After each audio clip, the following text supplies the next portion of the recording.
Hey everybody, welcome back to the channel. This is Chris with C&M Aquatics. Today, I thought I would try and do a little experiment. What I want to do, if you look at the shot here, the space above my auto top-off tank, I want to utilize this and build an aquarium stand and build a nano reef next to the main 75-gallon here. So my plan is I want to utilize the sump on this system so that it doesn't really increase my maintenance, and it will increase the water capacity of the main system by about 5 gallons. So it's going to share that sump. So I got all my measurements off the aquarium I'm going to use. So I'm going to head up and start working on the stand here. So I went to the hardware store. I'm trying to do this on a little bit of a budget, but I went to the hardware store. I got some of these metal angle brackets and some black spray paint that I'm going to use on the stand. I did have this lumber in one of the barns here at the farm, so I am using old wood to save some money, and I think it's going to turn out fine.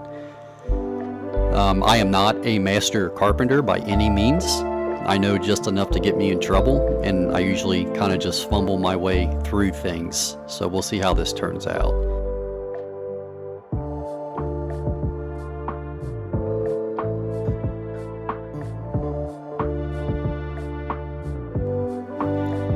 So what's the old saying? Measure twice, cut once? Or is it measure once and cut twice? Half the time I don't know.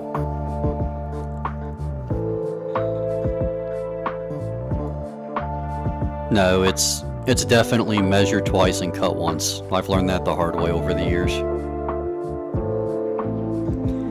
So these are just old 2x6s that I found down in the barn that I'm going to make the top of the stand out of, where the aquarium's going to sit.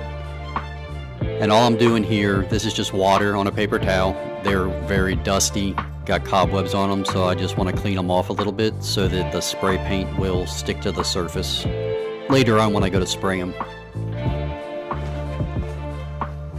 I had some of this, I don't know what you call it, metal stripping left over in the garage. So how I'm going to join these two pieces together, like I said, I'm not a carpenter by trade or a woodworker, so don't crucify me on this, but I'm just going to use the metal strapping. I'll put some glue on the wood and then put the strapping on it to make the tabletop once I clean up some of my sharp edges here. So you can see here I'm just marking the holes, and I'm just going to use these two pieces of metal strapping to put the 2x6s together. I already got my measurements off of the aquarium that I'm using, so we'll see how it turns out here.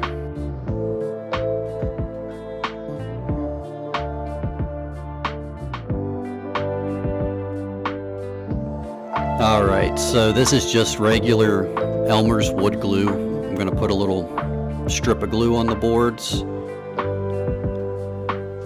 and put them together and use a clamp them, put the strapping on, screw it down, and let the glue dry, and we're going to see how well this holds. I think the correct way to do it, you're supposed to drill holes, in both boards and use wooden pegs and glue and tap them together and clamp them. I think that's the correct way to do it. I don't have any of those plugs, and I'm not sure on the technique, so like I said, this is an experiment. We're going to give this a shot, see how it turns out. I'm hoping that it is stable enough to support the weight of the aquarium. I think water is like 8 point something pounds per gallon, so this aquarium I got, I believe, is about 5 gallons. So roughly 40 pounds. I'm hoping that what I'm building here in engineering will be enough to hold the weight of the aquarium. And I'm gonna test it and make sure before I put water in it and corals and whatnot. But like I said, I'm trying to do this on a little bit of a budget, and I'm trying to use things that I had around the house already. So anybody can do this. I'm not doing anything that's difficult or crazy here, just kind of using my head and piecing it together. And And I mentioned earlier, this is just spray paint I got from the hardware store. I'm going to give everything a good spray. It's just a semi-gloss black to kind of match the stand of the 75-gallon aquarium that I had down there already.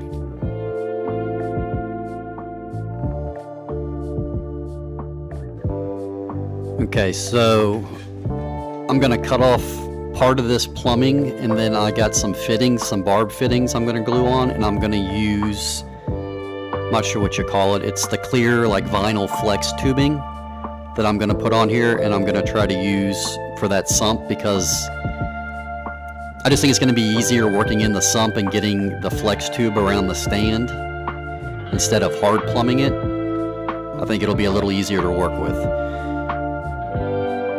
If you guys don't have a pair of those pipe cutters, if you guys do a lot of plumbing, like, they are worth their weight in gold for cutting PVC pipe. I think the set I have will do up to like 1.5 inch pipe, but it saves so much time cutting pipe. I love those things.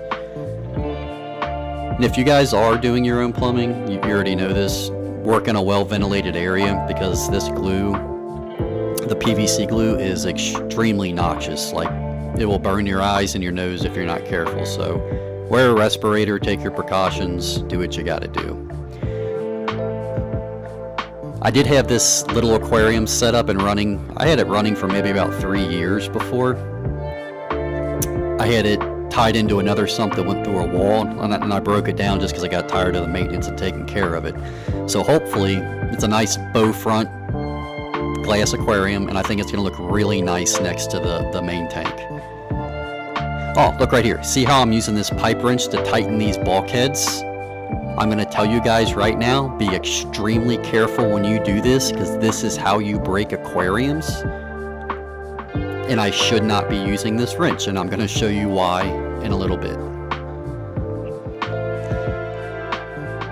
Okay, so these are the 2x6s we had that we screwed together. I'm just screwing them with the angle brackets to the side of the aquarium stand.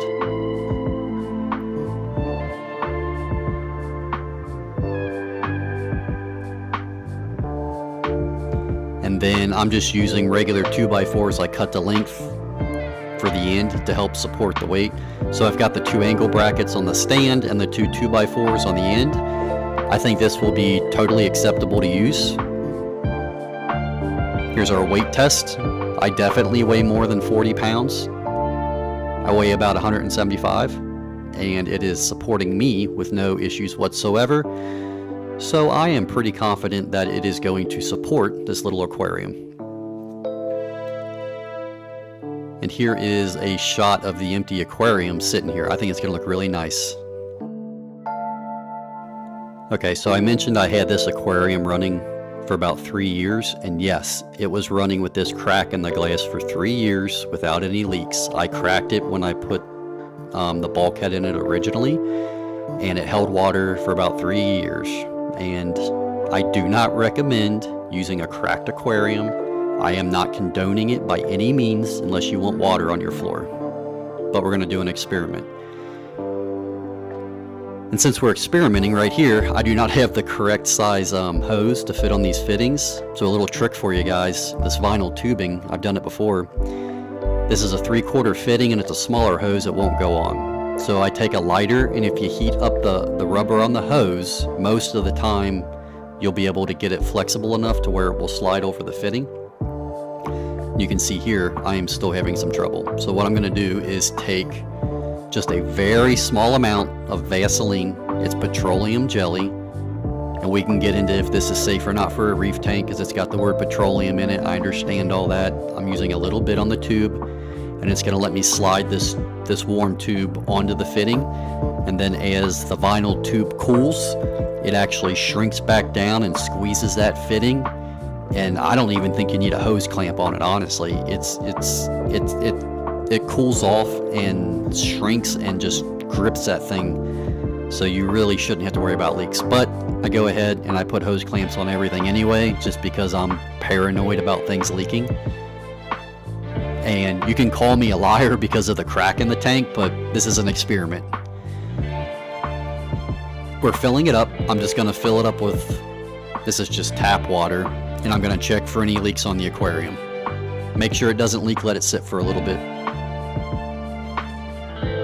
So no leaks, but guess what? I broke the bulkhead because I was tightening it down with that pipe wrench. Remember I told you guys not to do that?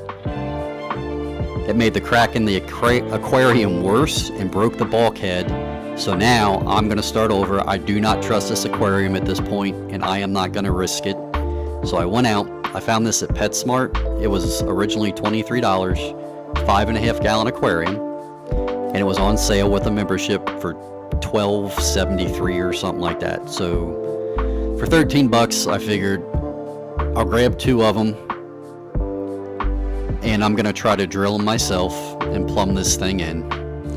The only problem was this tank was about 1 inch longer than that bow front, and I didn't really want to build a whole new stand, so I screwed on that piece of wood there to cover the gap. I don't know how many people are actually drilling their own aquariums. I do have a video on how to drill an aquarium. If you guys are interested in that, you can find it and watch it. But the main thing, you need a diamond coated hole saw. And I think this whole kit I bought was like 20 bucks on Amazon, super cheap to do it myself. I'm sure there's better quality hole saws, but a couple tips I can give you guys. Put your drill on slow, or 1. Make sure you have a garden hose to spray water on here, just a slow trickle to keep the glass cool, and it cuts down on friction. And you want to run the drill at a moderate speed. You don't want to go too slow because you'll snag the glass. But just take your time on each hole. Each hole took me about 5 minutes, and this one turned out pretty good. Very clean, no blowout on the other side. Turned out good.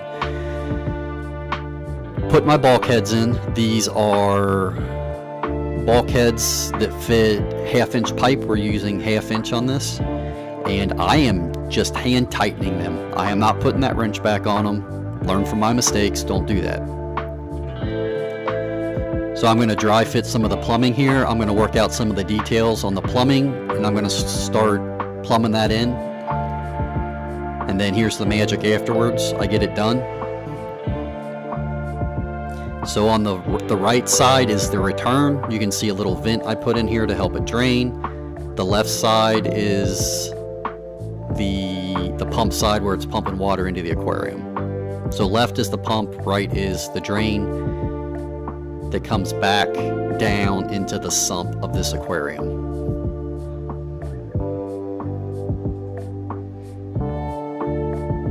So you can kind of see the pump in the back, and you can see the return here. I'm going to have going into a basket with just some filter floss.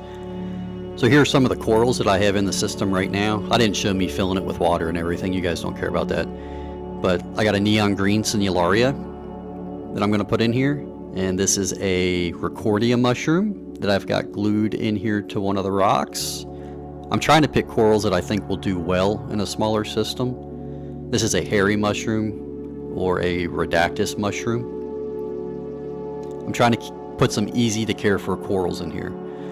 And I say that, and then I got some SPS, a standard bird's nest, Seriatopora, if you will. This is a Pocillopora. I grow these things really quick for some reason.